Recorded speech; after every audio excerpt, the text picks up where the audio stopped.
Hey everyone, Yan Zhao back again. Today, Ryan Haack comes back and he's here to talk about his current Kickstarter, Unspeakable Text Volume 2. How you doing, Ryan? Excellent. Thanks so much for having me. I appreciate it. So you released Unspeakable Text Volume 1, I think it was 2019. Exactly. Uh, Yes. and so this is the sequel. In ways, yeah. So what do people need to know? Not much, really. I mean, the Unspeakable Text is really there. It's a collection of self-contained stories. Mhm. You don't really need to read other ones. The one unique trait of the Unspeakable Text is that all the stories are written by one person. So instead of maybe some of the other anthologies you might see on Kickstarter or Indiegogo that are written by multiple people, it is written by one person. So there's correlations, and I've tried my best to make a universe. There's some stories that are maybe alternate dimensions or alternate. We go kind of crazy, but there are some connected stories. Um, Having to do with the Unspeakable Text, the book itself. It has kind of a sentience, and it's kind of like a reoccurring character throughout some of the stories and whatnot.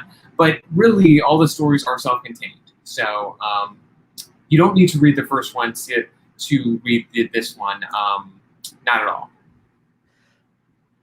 So I believe I saw a couple of the stories. I had a preview copy, Yeah. and so you mentioned alternate universes and everything. So it's overarching a horror anthology. Um, so tell us like a little like what kind of time periods are we going to see in this? For sure. So we kind of it's horror, it's thriller, it's high concept. Especially this one is a little bit more high concept. We're kind of going. We even have some war stories, some kind of Sergeant Rock, Mm-hmm. Sergeant Fury and Howling Commandos. Commandos Yep. kind of deal. Where we have one where there's an invisible soldier. I think that might have been in the previews. And so that's kind of during World War II. Again, going for a Sergeant Rock feel. And then we have another one that's based in the 80s where it deals with Hitler clones and a Hitler clone that goes good and actually stops the other Hitler clones from enacting a world war and World War III, and is kind of looked at as a hero. And it's kind of an interesting story. It's called I think he died on the 4th of July, so it's kind of got a weirdly patriotic feel to it. So that's kind of a unique one. And then we have wow, there's so many. There's one that deals. It's kind of in the present. There's several that are in the present. One dealing with a lady who is a realtor of haunted houses and all the things and responsibilities that come with that. So she's trying to sell these clearly haunted houses to unassuming families and trick them into buying them, basically, right? And so then there's that one. There's that one. There's man, there's so many. I need to forget it. There's about 20 stories, or 17 stories. There's one called New Golgotha, which is actually in space, and it deals with multiple Christs from different parallel universes being collected and then crucified and put through really difficult, crucifixion, and then someone tries to come save someone named Dogwood, a space cadet, comes to try to save them. And that's a really interesting story. We have one, Cool. yeah, that's a really cool one. A kind of a far out. We have a silent one, which deals with a group of Inuits following the stars and different star god like creatures, whether it's an eagle or an ox, into finding their their new settlement. Or we have another interesting one, which is basically based in the 1960s and heavily inspired by a lot of the lucha libre movies. So it's like El Santo versus the Demon, and there's some alien invasion going on. So we're kind of tapping into that B movie aspect of some of those movies from the whether it's like El Santo versus the Devil or something like that. The classic. Awesome. So yeah, a lot of wide ranging things. There's another story where it's in the 80s, kind of like a Pablo Escobar vibe, where there's a guy who is basically Aquaman but a drug dealer. So I was thinking like, how's the superhero who could be the best drug dealer would be Aquaman, because he Oh, for could sure. take the drugs and put them in all the fish's mouths or whatever, and then take them to where he needs them to go, because he wouldn't have to deal with any border patrol or anything like that. Yeah, yeah. So very interesting stories this time around. I think definitely more interesting than last time. The last batch of stories were a little bit, I don't know. I think it didn't take as many chances, but I'm very excited about all these stories. So it's been a blast to collaborate with 20 different artists, Wow. on these ones. So yeah, it's been a blast. And how long is this? Like how many pages, I should say? So this group of 17 stories, as it stands, is about 120 pages, 125 pages. Dang. Yeah. So it's a big book, just of really fun stories. There's nothing that's going to like scare the pants out of you or anything. It's not like that. It's it's really about just having fun. It's like the Twilight Zone, pretty much, in comic form. But we go to comics allow you to do so much more. Just so much more, and that's the beauty of this anthology, is you can go anywhere, as long as the reader, you guide the reader there, which is basically the challenge of writing fiction, is just you have to take your readers where you want them to go, and excite them and tell them. So it's been a blast to collaborate with these awesome artists. Wow. So in checking out your the levels, the levels you buy in that. So I do see you do have digital. And then, of course, print copy at, it looks like it starts at only $12. Yes. This is probably why I haven't reached my goal yet. I probably should have the book a little bit higher in price. But yeah, I mean, the last one was about $12 too. And, just trying to go, I mean, again, it's a big value. It's a big value, definitely. 120 pages for $12. So, that's definitely, I think it's a big value for sure. Oh yeah, that's definitely a deal. And so as we go up there, we've got books, we've got bookmarks, and let's see, 25 or more. So you can. Sorry, I'm having a little mouse problem here today. So 25 or more, you can get both books. You can get the volume 1 and volume 2.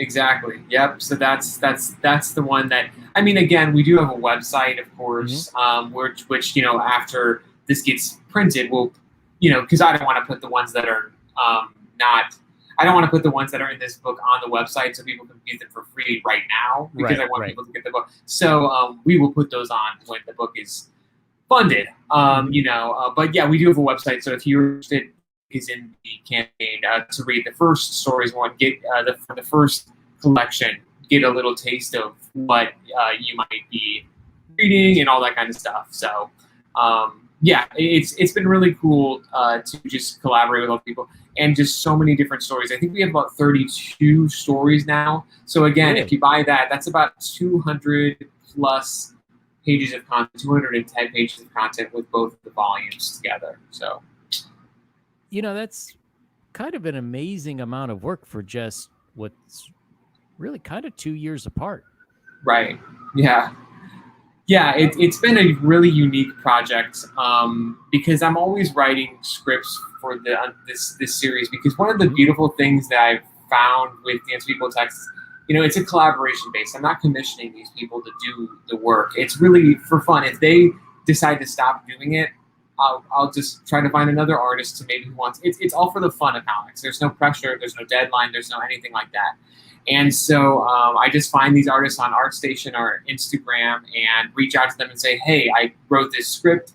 Would you like to maybe collaborate? And that's how it's always worked with this series. And it's really, really cool to see, what how they take the story, how they deviate from it, how they expand it, because and I suggest this too to a lot of people who are trying to write comics or writing in general, is just write short stories, because you really learn how to tell a compelling story in a short amount of time. And I think it's just, I think that, with novel, if you're trying to write long form, Mhm. you kind of get caught up in, I think, the plot too much. Like you think Yeah. too much over the plot, but really it's about getting the characters right, getting a lot of different elements right, and then just kind of packing a punch at the end of the story. I mean, in comics, it's so fun, and I think the art of the anthology has kind of been lost in mainstream comics. I think Mhm. it's something that I think has really largely been forgotten, except for DC occasionally does like the holiday specials, but I don't even think Right. Marvel or the showcases, which is rare. I think they do those like once a year maybe, but I think and even in Image or in IDW, they don't do Mhm. the anthologies anymore, and I think that it's an important thing because the short comics it's just like a little taste of something fun. You might not Yeah. go head over heels for it, but there's 30 other stories you can read that you might like.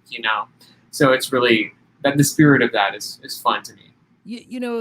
Now that you mention it, it does seem a little strange that a lot of the larger companies don't have any anthologies. I can understand if they're maybe not the biggest moneymaker, but how would you know what people are interested in unless you're putting out like these smaller stories and then people can see and say like, "Oh yeah, I really resonate with that character." And then you could know like, "Oh, well, okay, so maybe from this 5 page or 10 page story. Now we want to commission like a one shot or something."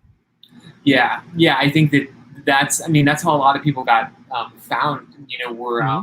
found. Whether it be that's how you hear people getting their first comic book jobs. Whether it be working for 2000 AD or Hmm. working for DC Showcase a long time ago in the 80s or 90s or whatever. It was always those little stories or backup stories that I don't even think DC does backup stories anymore. Sometimes when they had like larger Batman books maybe 5 years ago, they would have some backup stories Hmm. and have like but I don't even know if they're doing that anymore. So I think the art of this short comic is important and should be preserved because again, it's not gonna like it's not gonna like it could be profound. There's some really short comics that you know are really really great. I think one of them that just comes to memory that won an award a couple years ago was Tom King.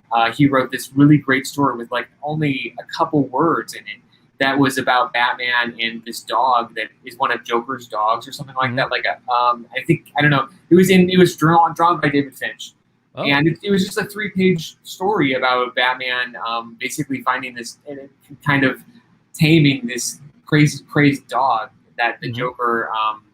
Jokerized, right? And it's just a really touching story, and he won like a Eisner for it or something like that. And it's Wow. just, I think that I mean, that just kind of shows you that some short comics can be emotionally compelling and really, really tell just as good of a story as a long form comic. Hmm. And of course, then you could even go into like the Calvin and Hobbes short comics, and those are also really Sure. effective in telling great stories. So again, I think that kind of it's been lost a little bit. So I hope the Unspeakable Text kind of preserves at least the idea of kind of a short comic. Um, I think it's fun. Definitely. So I think the last time we talked was early in 2020, right at the beginning of Rona. So how has that whole thing affected the whole process of, you know, uh, creating the book in terms of like, getting your crew together, getting everybody on the same page, and then also, going out and selling the comic? Yeah. Well, I would say that the big thing is that again, I said that a lot of people. This is all collaboration. It's Hmm. all out of the love of comics. There's no money involved. There's no nothing. And the money I'll be getting from this is strictly going to printing and lettering. That's it. Uh-huh. So basically, because of that, and like let's say there was a lot of people who were working on some of the stories who couldn't financially continue to do it, because Hmm. instead of doing that, they needed to work more hours or whatnot. So I guess in Right. some ways that did affect it. But other than that, not really anything has really affected this. We tried to launch it last year and Hmm. tried to succeed, but I think I'm really lucky we waited another year because I'm glad we have like 20 stories and there's so many different artists I met in the last year that I'm so proud to have on this anthology. And so I think really if anything, coronavirus has really maybe helped the anthology in a way, because a lot of the guys who worked on the stories are now working at home, so they have more free time, that kind of thing, so that they are around their kids more or at home more. So I don't know. I mean, I don't really think in any other way other than shipping. My last book, Bric-a-Brack, it did take some time, so I guess you could consider that an issue if you want to be fun. Shipping, it does take some time. I think even domestically, some of the books took maybe a month, which I was really surprised about. And I was using stamps.com, but again, I was quite surprised that they took like a month to get to Oregon from New York, which is, I mean, not that crazy. I mean, I don't know. It was odd to me, but other than that, there really hasn't been any significant change to the series because of the virus or anything like that. Oh, that's interesting. Yeah, I had kind of wondered, like, just like you were saying, that maybe because people were at home more or working from home more, it would, in a lot of ways, be easier to get a hold of them and get them to work on projects in free time. Yeah. I think in some ways it really was. And yeah, I think that a lot of us have been able to develop hobbies through, with COVID, like learning different things or reading different things. And again, I think these guys all of these guys who I'm working with, and gals, are really, really passionate about comics. They love them. I think it's clear with the work that they've done for the series, and just, if I urge people to follow them on social media too. And in every book I have their links and their Twitters and their art stations as well. They're very passionate, and I'm just so lucky to have found them. So, I think that the virus didn't really do much to change things, but I think, I think that, I don't know. I think during that time there was kind of a spike in crowdfunding, if I recall. Wasn't there? I mean, like April or May. Yeah, that's a good question. It seems like a lot of people just said, "Oh, screw it, I'm going to release my book anyways." Yeah, and it kind of makes sense. People were home; they kind of have more time to surf the web and more time to find this stuff. And I also wonder if, at least for the U.S., when the checks went out, people were like, "Oh, well, I have money for comics now." Right. Exactly. Yeah, that was probably a big thing. So, where are you going from here? We've got Unspeakable Text Volume 2. Are you looking to work on another series, Bric-a-Brack 3, or? Yes. Yeah, so Bric-a-Brack 3 is next, in the lexicon of this. But actually, I'm taking a short hiatus and doing a card game.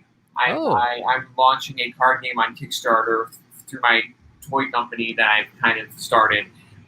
So it's like a prank kid game, and it's going to be launching next month. So that's really fun. And then we're going to go back to Bric-a-Brack and finish it, and hope with number 3. And so that's going to be really, really exciting. I cannot wait for that, because it's just that series is I think resonates with me and a lot of other people, and it's just been such a blast to work on. And the third part is going to be really, really fun. Yeah, I really enjoyed 1 and 2. It's just, to me, it's kind of interesting. Like, I get bored of just redoing the same Christmas story. Like, how many times are you going to hear The Night Before Christmas or The Nutcracker specifically? But it's fun to see people come up with imaginative new Christmas stories. Yeah, it is. It really is. I think, Christmas stories, it's weird. There's kind of just become in the last 50, along, there's a huge mythology of Christmas stories, and it's kind of developed over the last 50, 60 years, I think, just, the Santa Clauses and what have you. So I just thought that, it would be really cool if we could put all of them together. I'd never really seen something like that, maybe in the Rankin Bass universe, but like, again, make it kind of something that's intergalactic too, because I kind of wanted to make it a Star Wars Rankin Bass kind of thing, and that's really was the initial intention. And that really is it invites great storytelling. I think just like how you can just have so many different things happen and so many different characters, and then you don't really have to explain why there's all these different alien species. It just is what it is, and I like that simplicity and the fun of it. And yeah, I think Christmas stories, they hit home for me in a weird way, and I think a lot of people too. They resonate with people because they're so wholesome, and Christmas is such a wonderful time. And I think that, I don't know, there's some Christmas movies that just really hit you, and I wanted to kind of make that happen in a comic book form. I've never really seen that happen in comic books. And so I'd never seen a children's comic book about Christmas, or really just a Christmas comic book. I mean, there's been some in recent years, Klaus by Grant Morrison, but again, that's kind of going for a more serious tone. But at the same time, there are, I think, in the recent installments, it's been a little bit more lighthearted. But again, I mean, it is about Santa Claus. I think the cover is literally Santa Claus with like a deer carcass on his back. So it's obviously going for a little bit more of a mature tone. But again, the principles are still there. I think Christmas stories, there's just such a richness and such a it's just nice. It's just they're pick me ups, and so it's really, really fun to. I've always wanted to do it, and this is Bric-a-Brack is just something I love. So for Bric-a-Brack, do you sort of have a plan, like you want to do so many number of issues, or and the story finishes, or is it kind of more open ended? So the story does finish at 3. Yeah. So it does finish at 3. Number 3. So it's a complete story. It's a complete 3-issue story, and from there, I'm not sure where we would go. There's certainly opportunities to expand, obviously, because again, having that setting invites a lot of different kinds of stories. So it's possible we could, for sure, and I would love to have Raphael do some art. But as you've seen in 2, we've expanded, like with artists. So we had my friend Tom do the backup story, which is kind of, we put the backup story at the front of the book, which it was kind of an interesting thing to have his art. It really complemented Raphael. And there's so many great artists that are kind of with that cartoony style that I really love, that I'd love to, get involved in the book somehow. I'd love, for some reason, I have this strange goal with number 3. I really want to get Sean Galloway to do a cover. I know it's very, very probably not going to happen because, again, Sean Galloway is like a really well-known artist, but his artwork, it fits the book, and it's definitely a huge inspiration. His artwork was a huge inspiration for what I wanted the book to look like, so it would only be fitting to have him do it. But again, there's just a lot more room for expansion, a lot of characters. Maybe we could follow different backstories of different characters. It's a rich universe. I kind of didn't realize how rich it was. At first I thought it was just a one and done, but I would love to continue telling stories in it. Will we ever see the Bric-a-Brack universe show up in an Unspeakable Text? That would be interesting. That would be really interesting. It could happen. There's no doubt about that. It could definitely happen. And there's no rules with the Unspeakable Text. Like I said, there's parallel universes, but maybe it's possible for sure. I mean, there's my friend Milton has a superhero named Raptor, and we've been talking about a crossover. Raptor, it was this campaign that I was involved in. I wrote the story and created some of the characters for it. I didn't realize you were involved with that. Yeah. I wrote the script and stuff like that. He created Raptor, but I created some of the other characters and wrote the script. And so we're thinking of maybe having a collaboration, maybe this Christmas, of maybe a backup story in number 3 or something like that, to just have a parallel universe collide kind of thing. So that could be fun. But other than that, I haven't thought of any other parallel dimension kind of things. But I think that, again, that the setting kind of invites that, though. Having a sci-fi setting invites all kinds of stories. Definitely. So if you, in addition to the card game, if you're not working on Unspeakable Text stories and you're not working on Bric-a-Brack, what sort of story or setting would you like to take on? Let's see. Well, again, I have ideas all the time for all kinds of different stuff, and that's kind of what the Unspeakable Text has been, is because I don't want to make a huge long form story. Because you have to find an artist and crowdfund it. It's really fun to just do a small 5-pager and get that idea into a concise thing. But there's always stories that I wanted to tell. I don't know. I have an idea for kind of a crime story that I could potentially crowdfund, or war stories. Like I said, I've kind of been into like Sergeant Rock and all these different kinds of characters like that, and that kind of war story era. Because I think the Joe Kubert Sergeant Rock, I think, is some of the first off greatest covers in comic books ever. Like some of the greatest, and I would love to do something maybe inspired by that. Other than that, just anything that really excites me is just something that I would like to do. I know that I've been, the last couple of years, just been switching from Bric-a-Brack to this, but eventually I will start a new one, sometime. And hopefully I'll be able to fund most of the art myself, through instead of, because Bric-a-Brack, I have to fund the arts, and it's kind of a complicated thing, whereas hopefully with that I can, be in more of a financial stable place where I can pay for most of the art, and so the crowdfunding isn't such a hassle, because it can definitely be. All right, so I know you've got to go kind of early tonight. Is there anything else that we should know about Unspeakable Text or the campaign or anything else? Anything? Well, it's ending pretty soon. That is relevant. But again, I think we are going to relaunch. If not in the next couple months, definitely. I don't know. I think maybe in the next month or so. We'll probably go on Indiegogo just to see how. If we succeed in the next 17 hours, that would be amazing. But we probably will go on Indiegogo just to see how we fare with that. I think you can extend and probably make some of the tiers a little bit higher, because I think the problem with this was that the prices are just a little low, and that's probably the biggest issue. I think I was just being a little too generous, but it's you live and learn. I've failed many campaigns, and it's always a learning lesson. That's the thing. It's a business venture, and you have to have the grit. It's better than succeeding and not having enough money, right? That's the real failure, is when you succeed and you're like, oh wait, I can't.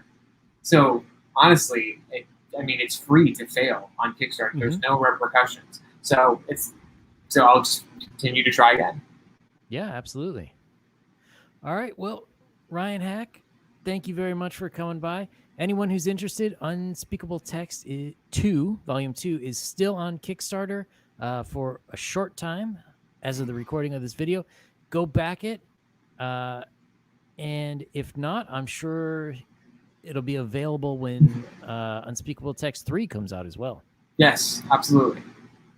All right. So everyone, have a good night. Share this video, and we'll see you again soon.